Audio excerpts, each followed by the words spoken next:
Hello hall, welcome to my channel. இன்றைக்கி நம்ம பார்க்க போகிறது வெஜிடபிள் பிரியாணி. பார்க்கவே நல்லா இருக்குல்லங்க. வாங்க எப்படி செய்யுதுன்னு பார்க்கலாம். நான் டிஸ்கிரிப்ஷனில் கொடுத்துட்றேன் என்னென்ன வேணுன்றதை. குக்கரில் ஆயில் போட்டு மசாலா போட்டுக்கோங்க. ஆனியன், பச்சை மிளகாய் போட்டு வதக்கி, புதினா கொத்தமல்லி கூட சேர்த்து நல்லா வதக்கிக்கோங்க. இஞ்சி பூண்டு பேஸ்ட்டு வீட்டில் அரைச்சதுனால 2 ஸ்பூன் போட்டுக்கிறேன். கடையில் அவங்க தந்து 1 ஸ்பூன் போட்டுக்கோங்க. நல்லா வதக்கிட்ட அப்புறம் தக்காளி சேர்த்துக்கோங்க.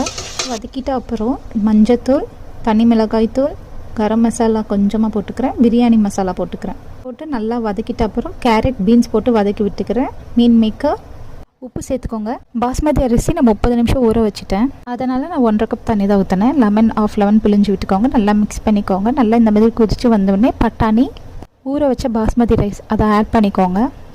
நெய் கொஞ்சம் மேலே விட்டுட்டு உப்பு செக் பண்ணிவிட்டு நான் குக்கரை மூடிட்டு ஒரே விசில் தான் விட்டேன். ப்ரெஷர் அடங்கிட்டோன்னே குக்கரை ஓப்பன் பண்ணி பாருங்கள். சுவையான வெஜிடபிள் பிரியாணி ரெடி ஆகிடுச்சு. பார்க்கவே சூப்பராக இருக்குல்ல. நீங்கள் இதை மாதிரி ட்ரை பண்ணி பாருங்கள். வச்சு நீங்கள் சர்வ் பண்ணுங்கள்.